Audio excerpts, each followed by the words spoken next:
உள்ளபடி நிகழ்ச்சியை வழங்குவதற்காக ராகேஷ். இன்றைய உள்ளது உள்ளபடி தமிழகத்திலிருந்து உற்பத்தி செய்யப்பட்டு கேரளாவிற்கு அனுப்பப்படும் காய்கறிகளில் ரசாயனத்தின் தாக்கம் அதிக அளவில் இருப்பதாக கேரள மாநிலம் குற்றச்சாட்டு ஒன்றை முன்வைத்திருக்கிறது. கடந்த சில நாட்களுக்கு முன்பு டெல்லியில் நடைபெற்ற ஒரு கூட்டத்தில் தமிழகத்தில் 12 தடை செய்யப்பட்ட ரசாயனங்களை உபயோகித்து காய்கறிகள் சாகுபடி செய்யப்படுவதாகவும் அந்த காய்கறிகளில் அதிக அளவிலான ரசாயன தாக்கம் இருப்பதாகவும் இதை தடுக்க வேண்டும் என்றும் வலியுறுத்தப்பட்டிருக்கிறது.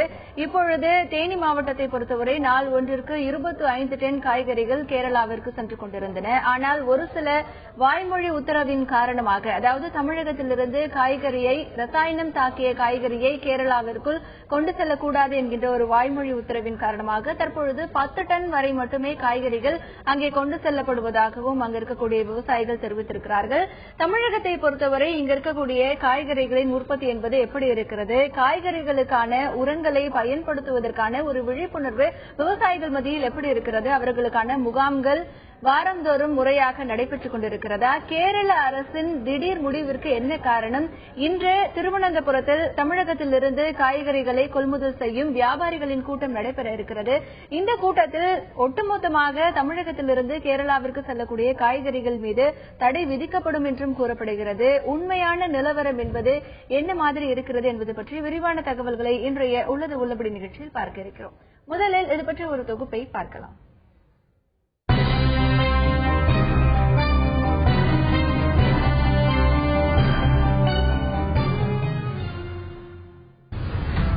தமிழகத்தில் உற்பத்தி செய்யப்பட்டு கேரளாவிற்கு அனுப்பப்படும் காய்கறிகளில் ரசாயன உரத்தின் தாக்கம் அதிகமாக இருப்பதாக கேரள அரசு கருத்து தெரிவித்துள்ளது. தமிழகத்தில் காய்கறிகள் உற்பத்தியாகும் இடங்களில் கேரள தோட்டக்கலைத்துறையினர் கடந்த மாதம் ஆய்வு நடத்தினர். பின்னர் அக்குழு அளித்த அறிக்கையின்படி கேரள உணவு பாதுகாப்புத்துறை ஆணையர் தமிழக வேளாண் உற்பத்தித்துறை ஆணையருக்கு கடிதம் எழுதினார். இதில் பூச்சிக்கொல்லி மருந்துகளின் பயன்பாட்டை கட்டுப்படுத்தாத பட்சத்தில் அது இரு மாநில மக்களையும் பாதிக்கும் என்று கூறியிருந்தார். கடந்த சில நாட்களுக்கு முன்னர் டெல்லியில் நடைபெற்ற கூட்டத்தில் தமிழக காய்கறிகள் விஷத்தன்மை வாய்ந்ததாக உள்ளது என்றும் அதிக அளவில் ரசாயன உரங்கள் பூச்சிக்கொல்லி மருந்துகளை பயன்படுத்தி தமிழகத்தில் காய்கறிகள் உற்பத்தி செய்யப்படுகின்றன என்று கேரள அரசு குற்றம் சாட்டியது. மேலும் தடை செய்யப்பட்ட 12 வகை பூச்சிக்கொல்லி மருந்துகளை பயன்படுத்த வேண்டாம் என தமிழக அரசை மத்திய அரசு வற்புறுத்த வேண்டும் என இக்கூட்டத்தில் கேரளா வலியுறுத்தியது. இதற்கிடையே தமிழகத்தில் இருந்து காய்கறிகளை கொள்முதல் செய்யும் வியாபாரிகளின் கூட்டம் இன்று திருவனந்தபுரத்தில் நடைபெறவுள்ளது. இதில் தமிழக காய்கறிகளுக்கு ஒட்டுமொத்தமாக தடை விதிப்பது குறித்து முடிவெடுக்கப்படலாம் என்று தெரிகிறது. காய்கறிகளுக்கு பயன்படுத்தப்படும் உரங்கள் குறித்த விழிப்புணர்வை விவசாயிகளுக்கு ஏற்படுத்த வேண்டும், இயற்கை விவசாயத்திற்கு தேவையான நடவடிக்கைகளை எடுக்க வேண்டும், தமிழக காய்கறிகளுக்கு கேரள அரசு ஒட்டுமொத்த தடை விதிப்பதற்கு முன் தமிழக அரசு உடனடியாக தேவையான நடவடிக்கைகளை மேற்கொள்ள வேண்டும் என்பதே தமிழக விவசாயிகளின் கோரிக்கை. தமிழகத்திலிருந்து வரக்கூடிய காய்கறிகளில் ரசாயன உரத்தின் தாக்கம் அதிகமாக இருப்பதாக கேரள அரசு குற்றம் சாட்டி வருகிறது. தமிழகத்தில் இருக்கக்கூடிய விவசாயிகள் இதற்கு என்ன கருத்துக்களை தெரிவிக்கிறார்கள், அவர்கள் காய்கறிகளை பயிரிடும் பொழுது என்ன மாதிரியான உரங்களை பயன்படுத்துகிறார்கள், அரசு இவர்களுக்கான வழிகாட்டுதல்களை எப்படி கொடுத்திருக்கிறது என்பது பற்றி விரிவாக இன்றைய நிகழ்ச்சியில் பார்க்க இருக்கிறோம். இன்றைய நிகழ்ச்சியில் பங்கேற்பதற்காக நம்முடைய செய்தி அரங்கிற்கு வருகை தந்திருக்கிறார் வேளாண் வல்லுநர் திரு ஹரிதாஸ் அவர்கள். அவரை இந்த நிகழ்ச்சிக்கு வரவேற்கிறோம். வணக்கம் திரு ஹரிதாஸ். இப்போ தமிழகத்தை பொறுத்தவரை இங்க இருக்கக்கூடிய பயிர் செய்யக்கூடிய காய்கறிகளில் அதிக அளவிலான ரசாயன உரத்தின் தாக்கம் அதிகமா இருக்குன்னு கேரள அரசு சொல்லியிருக்காங்க. அந்த அளவிற்கு நம்முடைய காய்கறிகளில் ரசாயன உரத்தின் தாக்கம் அதிகமாக இருக்கா? இது கிட்டத்தட்ட ஒரு 20 ஆண்டுகளாகவே என்னை போன்றவர்கள் இந்த பிரச்சனைகளை நாம் தொடர்ந்து பேசிக் கொண்டுதான் இருக்கிறோம். இது நாளுக்கு நாள் ரசாயனங்களின் பயன்பாடு கூடிக்கொண்டிருக்கிறது என்பதும் உண்மைதான். குறிப்பாக சொல்ல வேண்டும் என்று சொன்னால், இது ஒரு இந்தியா சம்பந்தப்பட்ட ஒட்டுமொத்த பிரச்சனையாகவும் இதை நம்ம பார்க்கணும். நிஜமாகவே ரசாயனங்களின் அளவு பூச்சிக்கொல்லிகள் அளவு அதிகமாக பயன்படுத்தப்படுகிறது என்று சொன்னால் கூட ஒரே நாள்ல திடீர்னு ஒரு தடையை விதித்து விட முடியாது. எனக்கு தெரிந்து எனது அனுபவத்தில் ஒரு மாநிலத்திலிருந்து இன்னொரு மாநிலத்திற்கு இது மாதிரி தடை விதிக்கிறதுன்றது இப்பதான் முதல் முறைன்னு நான் நினைக்கிறேன். இல்ல இதுக்கு முன்னாடி நடந்திருக்கா எனக்கு தெரிந்து தெரியல. அப்ப இது ஒரு சுகாதாரம் சார்ந்த ஒரு ஸ்டேட் பிரச்சனை என்று சொன்னால் கூட இது ஒட்டுமொத்த இந்தியாவுக்குள்ளதான் கேரளாவும் இருக்கு, தமிழகமும் இருக்கு. கேரளா பெரும்பாலான தனது உணவு தேவைகளை தமிழகத்தின் மூலியமா தான் பூர்த்தி செய்றாங்க. அவங்களுக்கு பெரும்பாலான உற்பத்தி கிடையாது. எந்த உணவுப் பொருள் வேண்டுமானாலும் அவர்கள் தமிழகத்திலிருந்து கிட்டத்தட்ட எல்லாத்தையுமே எடுத்துட்டு போற ஒரு சூழல் தான், வியாபாரமும் அங்கு இருக்கிறது. அப்ப இந்த வியாபாரத்திற்கான ஒரு தடை என்று சொல்லும்போது உண்மையில பொருளாதார ரீதியாக நம்ம விவசாயிகள் பாதிக்கப்படுவாங்க. அப்படி அதிகமாக இருக்கிறது என்று சொன்னால் கூட இது நீண்ட காலமாக என்னை போன்றவர்கள் வலியுறுத்தி வந்திருக்கிறோம். நிறைய நம்ம ரசாயனங்கள் பூச்சிக்கொல்லிகளை பயன்படுத்துறோம் என்று சொன்னால் கூட இது படிப்படியாக நீங்க ஒரு இன்ஸ்ட்ரக்ஷனை கொடுத்துருக்கணும். திடீர்னு தடை விதிப்பது என்பது ஒரு சரியான தீர்வாகவே இருக்காது. அது ரெண்டு பக்கமும் பிரச்சனையை உருவாக்கிவிடும். இதற்காக முன்னோடியை நம்ம முன்கூட்டியே சின்ன சின்ன விஷயங்களை சொல்லிக் கொடுத்து படிப்படியாக இந்த ரசாயனங்களிலிருந்து விடுபட்டு உண்மையான ரசாயனம் இல்லாத இயற்கை காய்கறிகளை பழங்கள் உற்பத்தி செய்யற வழிமுறைக்கு கொண்டு வந்துட முடியும். இது ஒரு நாள்ல செய்ய முடியாது. இது 2 வருடம் எடுத்துக்கலாம், 3 வருடம் எடுத்துக்கலாம். இப்படி ஒரு குறிப்பிட்ட இடைவெளி விட்டு ஒரு எச்சரிக்கை மணி அடிச்சு தான் செய்யணுமே ஒழிய திடீரென்று தடை விதிப்பது என்பது ஒட்டுமொத்தமாக ஒரு சிக்கலை உருவாக்கி விடுகிற சூழல்ல இன்னைக்கு அந்த மீட்டிங் இங்க நடக்க போகுது. அந்த மாதிரி செய்யக்கூடாது என்பதுதான் என்னுடைய நோக்கம். இன்னும் சொல்ல போனால் அந்த இயற்கையை பத்தி நான் பேசிக் கொண்டிருந்தாலும் இந்திய அரசாங்கம் ஆண்டுக்கு கிட்டத்தட்ட ஒரு 70,000 கோடி ரூபாய் அளவுக்கு ரசாயன உரங்களை இறக்குமதி செய்கிறது. இந்த பூச்சிக்கொல்லி மருந்துகள் நீங்க சொல்றது பூராமே பெரும்பாலான பன்னாட்டு நிறுவனங்கள் தான் இங்க வியாபாரம் செய்து கொண்டிருக்கிறாங்க. அப்ப தேவையில்லாத பல பன்னாட்டு நிறுவனங்கள் தான் இந்தியாவுக்குள்ள இந்த பூச்சிக்கொல்லி மருந்துகளை எல்லாம் கொண்டு வியாபாரம் செய்யறாங்க என்பதையும் கவனிக்க வேண்டியது. அப்ப அதுல அந்நிய செலாவணியும் நமக்கு வீணடிக்கப்படுகிறது. அப்ப இமிடியேட்டா போன்ற இந்தியா போன்ற ஒரு விவசாய நாட்டில் தேவையில்லாமல் இறக்குமதி செய்யப்படுகிற ரசாயனங்கள், பூச்சிக்கொல்லி மருந்துகள் இவற்றையெல்லாம் தடை செய்து ஒரு உத்தரவை முதல்ல மத்திய அரசாங்கமே எழுப்ப வேண்டும். இது கேரளா தமிழகத்துக்கான பிரச்சனையா பார்க்க வேண்டாம். இது ஒட்டுமொத்த இந்தியாவுக்காகவே ஒரு பிரச்சனையா தான் நான் நீண்ட காலமா இதை பேசிட்டு இருக்கேன்.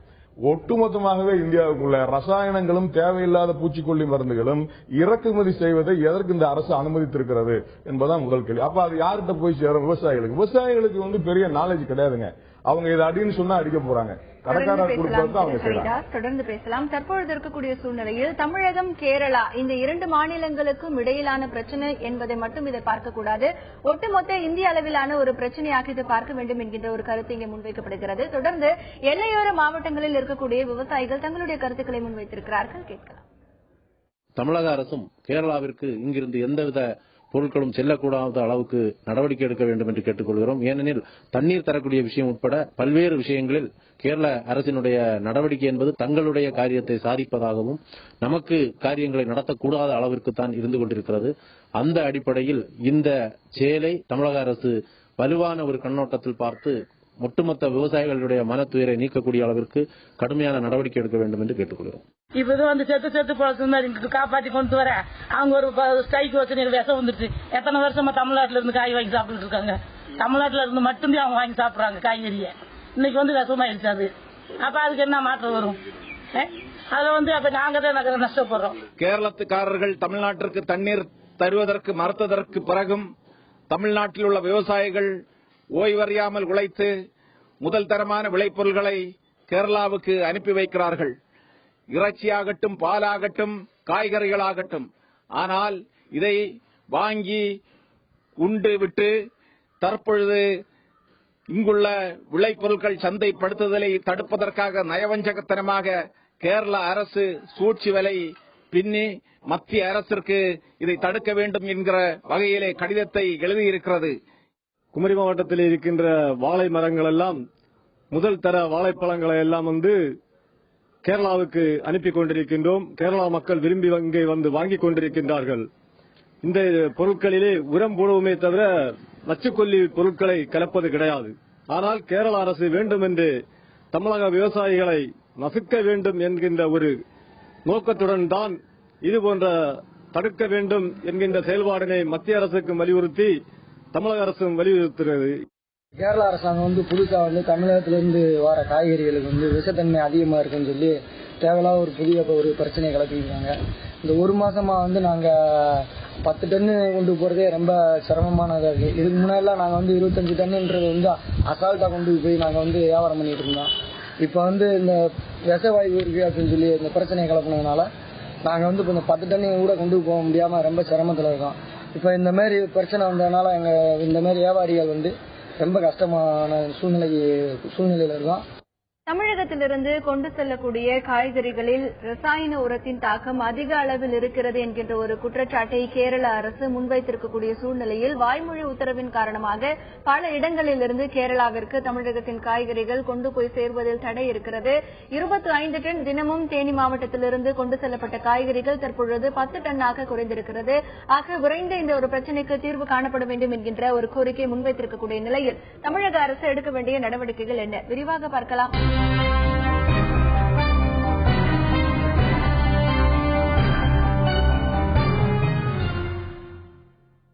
தமிழக காய்கறிகளுக்கு கேரள அரசு எந்த நேரமும் தடை விதிக்கலாம் என்கின்ற ஒரு சூழ்நிலை உருவாகி இருக்கிறது. இன்று திருவனந்தபுரத்தில் தமிழகத்திலிருந்து காய்கறிகளை கொள்முதல் செய்யும் வியாபாரிகளின் கூட்டம் நடைபெற இருக்கிறது. அதில் தமிழகத்திலிருந்து வரக்கூடிய காய்கறிகளுக்கு கேரளாவில் தடை விதிக்கலாம் என்கின்ற ஒரு எதிர்பார்ப்பும் இங்கு இருக்கிறது. ஆக இந்த ஒரு விஷயத்தில் அரசு என்ன நடவடிக்கை எடுக்க வேண்டும் என்பது பற்றி விரிவாக பார்த்து வருகிறோம். தொடர்ந்து திரு ஹரிதாஸ் அவர்களிடத்தில் பேசலாம். திரு ஹரிதாஸ், இப்போ பயிர்களுக்கான உரங்களை பயன்படுத்துவதில் விவசாயிகளுக்கு இப்போ என்ன மாதிரியான வழிகாட்டுதல்கள் இருக்கு?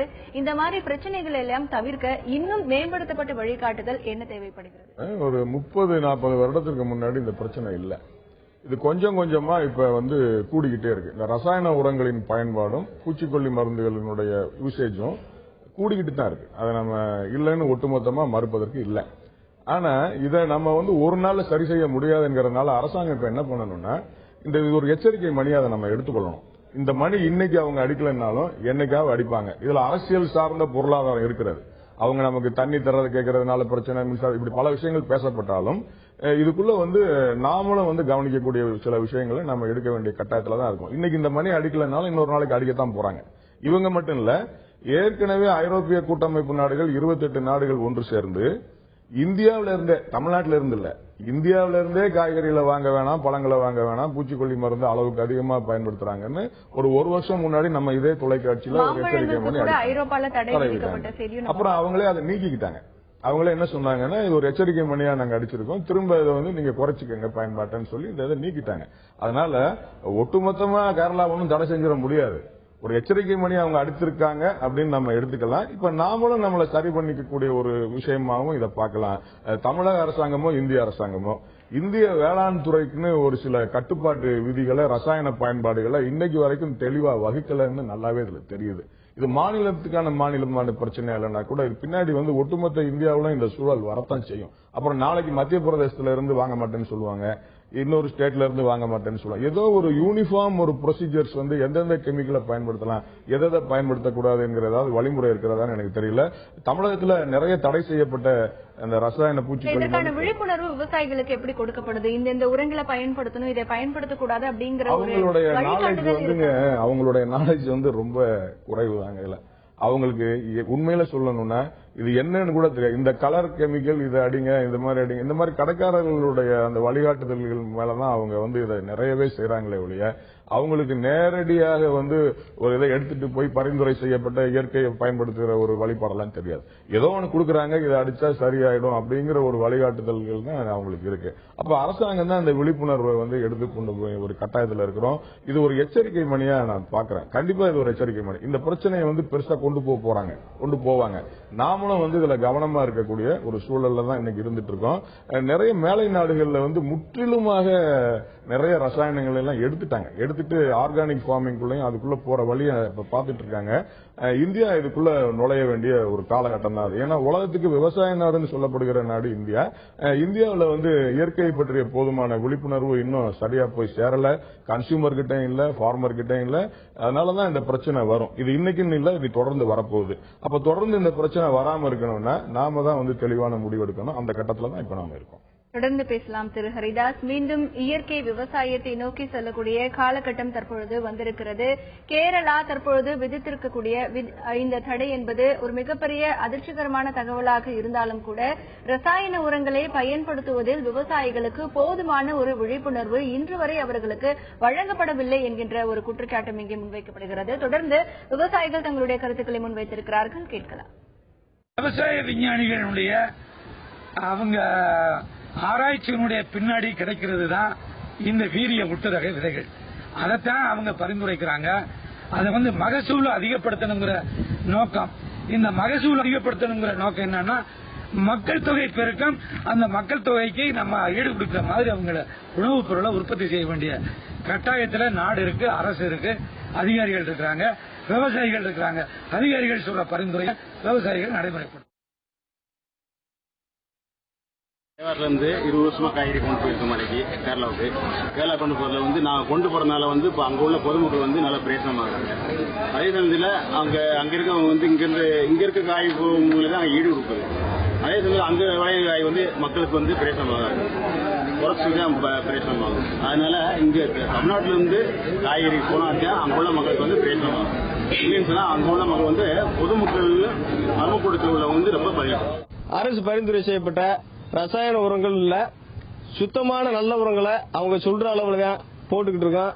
இதை முத சாப்பிடுறதே நாங்களே இன்னும் திடமா இருக்கோம், நாங்களே நல்லா இருக்கோம். ஆனா ஒரு சில விவசாயத்துக்கு எதிரான ஒரு சில சமூக விரோதிகள் தான் இந்த மாதிரி வதந்திகளை பரப்பி தமிழ்நாட்டில் மட்டும் இல்ல, கேரளாவில், மகாராஷ்டிராவில், இந்தியாவில் மட்டும் இல்ல, உலகத்திலேயே இந்த மாதிரி விவசாயம் நடந்துகிட்டு இருக்கு. வெளி மாநிலம், வெளிநாடு எல்லாத்துக்குமே காய்கறிகள் எக்ஸ்போர்ட் ஆயிட்டு இருக்கு. அப்ப அந்த காய்கறிகள் எல்லாம் விஷத்தன்மை இல்ல அப்படின்றது அவங்க எல்லாம் சொல்ல கிடையாது. இப்ப கேரளா கவர்மெண்ட் இதை புதுசா ஒரு பிரச்சனையை கலப்பணும் அப்படின்றதுக்காண்டி புதுசா சொல்லிட்டு இருக்காங்க. இதை தமிழக அரசு என்ன ஏன்னு கேட்டு எங்களை மாதிரி வியாபாரிகளுக்கு ஒரு நல்ல முடிவு எடுத்து கொடுத்தா கொஞ்சம் நல்லா இருக்கும். தமிழக காய்கறிகளில் ரசாயன உரத்தின் தாக்கம் அதிக அளவில் இருக்கிறது என்கின்ற ஒரு குற்றச்சாட்டு ஒருபுறம் இருக்க, தமிழகத்தில் இருக்கக்கூடிய விவசாயிகளுக்கு போதுமான ஒரு விழிப்புணர்வு இன்னும் வழங்கப்படவில்லை என்கின்ற ஒரு கருத்தும் இங்கே முன்வைக்கப்படுகிறது. இந்த ஒரு பிரச்சனையில் தமிழக அரசு நடவடிக்கைகள் என்ன மாதிரி இருக்க வேண்டும் என்பது பற்றி விரிவாக பார்க்கலாம்.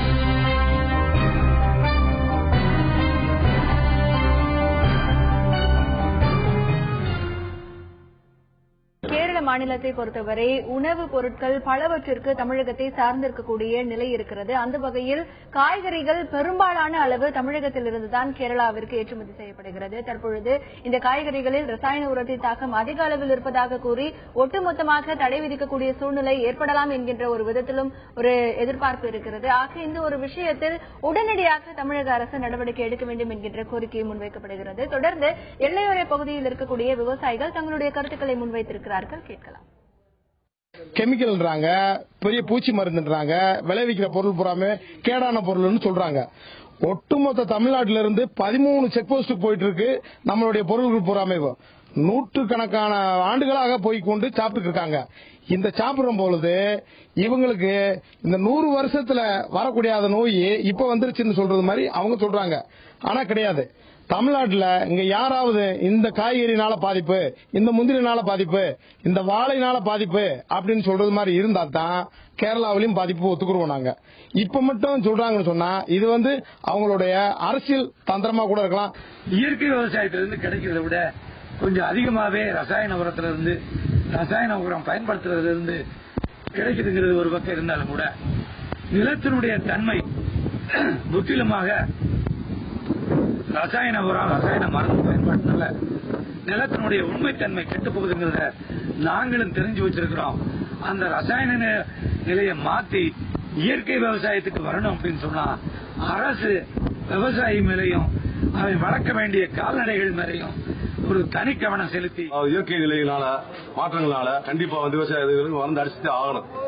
ஒரு மனிதன் முதல் இயற்கை காலத்துல மாத்தி சாப்பிடாம ஊசியை போடாம இருந்தாங்க. ஆனா இப்ப கண்டிப்பா ஒரு மனிதனும் மாத்த சாப்பிட்டே ஆகணும், ஊசி போட்டுட்டே ஆகணும். கேரளா மக்கள் சாப்பிடறதுக்கு தமிழ்நாட்டு மக்கள் அதிகமா சாப்பிட்டுக்கிட்டு இருக்காங்க. காய்கறி எங்களுக்கு எந்த பாதிப்பும் இல்ல. ஆனா இது கேரளா கவர்மெண்ட் சொல்றது ரொம்ப கண்டிக்கத்தக்கது, ரொம்ப கண்டித்தக்கது. அதாவது இங்க 5 எடுத்து போய் 20 ரூபாய்க்கு வித்துக்கிருக்காங்க. ஆனால் இதே தமிழ்நாட்டில் காய்கறி எடுக்கல அப்படின்னு வச்சு வரும்போது அங்க 200 ரூபாய்க்கு விற்க வேண்டிய சூழ்நிலை வரும். ஏதாவது பாதிக்கப்பட கேரளா மக்கள் மட்டும்தான். விவசாயிகளின் கருத்தை பார்த்தோம். தொடர்ந்து திரு ஹரிதாஸ் அவர்களிடத்தில் பேசலாம். சார், இப்போ இந்த இயற்கை விவசாயம் அப்படிங்கிற ஒரு விஷயம் இப்போ தொடர்ந்து பல காலமா வலியுறுத்தப்பட்ட வந்த வேளையில இப்ப இயற்கை விவசாயத்திற்கு தேவையான நடவடிக்கைகளை அரசு எப்படி எடுக்கணும், இந்த பிரச்சனையில அரசின் அணுகுமுறைகள் எப்படி இருக்கணும்னு நினைக்கிறீங்க? நிச்சயமா உடனடியா நம்ம செய்ய வேண்டியது என்னன்னா, இதுக்கு ஒரு இமிடியட் சொல்யூஷன் இருக்கு. என்னன்னு சொன்னா, நிஜமாவே இந்த மாதிரி ஒரு ஆய்வை அவங்க செஞ்சாங்களா, கேரளால இருந்து எந்தெந்த மாவட்டத்தில் செஞ்சாங்க, என்ன பண்ணாங்க அப்படிங்கறத விட்டுட்டு நாம ஒரு ஆய்வுக்கு உட்படுத்திக் கொள்ளலாம். நம்ம அரசாங்கமே நம்ம ஆய்வகங்களை அனுப்பி அங்க போய் பார்த்து நிஜமாவே அது அளவுக்கு அதிகமா அவங்க சொல்றது உண்மைதானா அப்படிங்கிற ஒரு கள ஆராய்ச்சியை நாம் இன்னைக்கே கூட இமீடியட்டா இதை பண்ணி அதை நம்ம செய்து கொள்ள முடியும். சரி செய்து அப்படி இல்ல நீங்க சொன்ன அறிக்கை தவறு என்கிற ஒரு மறுப்பு அறிக்கையை நாம வெளியிடலாம். இது 2 நாள்ல பண்ணிடலாம், இன்னைக்கே பண்ணிடலாம். இன்னைக்கே ஆய்வு நாளைக்கே ஆய்வு கூட செய்து உடனடியாக செய்ய வேண்டிய விஷயம். அப்படி சொல்லி நீங்க சந்தேகத்துக்கு இடம் இல்லாம வாங்கலாம், நாங்க நல்ல பொருள் தான் கொடுத்துட்டு இருக்கோம், நாங்க ஆய்வு செய்து பார்த்திருக்கோம் அப்படின்னு இமீடியட்டா அதை செய்யலாம். ஒண்ணு. ரெண்டாவது, இதை ஒரு எச்சரிக்கை மணியா எடுத்துக்கிட்டு எதிர்காலத்துல இது மாதிரி வராம இருக்கணும்னா என்னென்ன மெஷர்ஸ் எடுக்கணும், என்னென்ன ஸ்டெப்ஸ் எடுக்கணும், நம்ம ஃபார்மிங் கம்யூனிட்டி பீப்புளை எதெல்லாம் ட்ரைனிங் கொடுக்கணும், அவங்களை என்ன மாதிரி அடுத்த நடைமுறை கொண்டு போகணுங்கிறதையும் உடனடியா மெதுவா படிப்படியா செய்யலாம். இது ஒரு நீண்ட கால நடவடிக்கை. மூணாவதா என்ன செய்யலாம்னு சொன்னா, தேவையில்லாத ரசாயனங்கள், பூச்சிக்கொல்லி மருந்துகள் நிஜமாவே விற்கிறாங்களா கடைகள்ல, அதெல்லாம் இருக்கான்னு பார்த்து ஒரு எல்லா கடைக்காரங்களுக்கும் ஒரு சுற்றறிக்கை அனுப்பி இந்த மாதிரி எல்லாம் இருந்தா அதை விற்காதீங்க, எடுத்துருங்க, ஃபார்மருக்கு அதை கொடுக்காதீங்க. அவங்களுக்கு நாலேஜ் கிடையாது, ஃபார்மர்ஸ் எல்லாம் விற்க வேண்டாங்கிற ஒரு விஷயம். இன்னொரு விஷயத்தையும் நம்ம எதிர்கால நடவடிக்கை எடுக்கலாம். அதனால குறுகிய கால நடவடிக்கையா இம்மீடியட்டா நாமளும் போய் ஒரு ஆய்வு செய்து அந்த மாதிரி அது இல்ல சாப்பிடலாம் அப்படின்னு ஒரு உண்மை அறிக்கையை வெளியிடுவது. இது நம்ம விவசாயிகளுக்கு கொஞ்சம் வயிற்றுல பால் வத்த மாதிரி இருக்கும். ஏன்னா கேரளா எல்லாத்துக்கும் நம்மளை குற்றம் சொல்லிட்டு இருக்கிறது ஒரு நியாயமும் கிடையாத ஒரு விஷயம் தான். ரெண்டாவதா பார்க்க வேண்டியது, நீண்ட கால அடிப்படையில நாமளும் என்னென்னலாம் செய்யலாம் அப்படிங்கறத யோசித்து படிப்படியா இதுல இருந்து விடுபட வேண்டிய ஒரு காலகட்டத்தில் தான் நாம இன்னைக்கு இருக்கோம். அதனால இது ரெண்டையும் செஞ்சாங்கன்னா இதுக்கான தீர்வு உடனே கிடைக்கும். திரு ஹரிதாஸ், உங்களுடைய தகவல்களுக்கு நன்றி. தமிழகத்திலிருந்து வரக்கூடிய காய்கறிகளில் ரசாயன உரத்தின் தாக்கம் அதிக அளவில் இருப்பதாக கூறி தமிழகத்திலிருந்து ஒட்டுமொத்தமாக காய்கறிகளுக்கு தடை விதிக்கலாம் என்கின்ற ஒரு சூழ்நிலை உருவாக்கி இருக்கிறது. இன்று திருவனந்தபுரத்தில் வியாபாரிகளின் கூட்டம் நடைபெற இருக்கிறது. இந்த கூட்டத்திற்கு பிறகு கேரள அரசு என்ன முடிவு எடுக்கிறது என்பது குறித்து தெரிய வரும். அதே வேளையில் தமிழகத்தில் இருக்கக்கூடிய விவசாயிகளுக்கு காய்கறிகளை பயிர் செய்யும் பொழுது என்ன மாதிரியான உரங்களை பயன்படுத்தலாம், எதை பயன்படுத்தக்கூடாது போன்ற விழிப்புணர்வை அதிகாரிகள் அவர்களுக்கு ஏற்படுத்த வேண்டும். மேலும் இந்திய நாடு விவசாய நாடு என்பது நாம் அனைவரும் அறிந்த விஷயம்.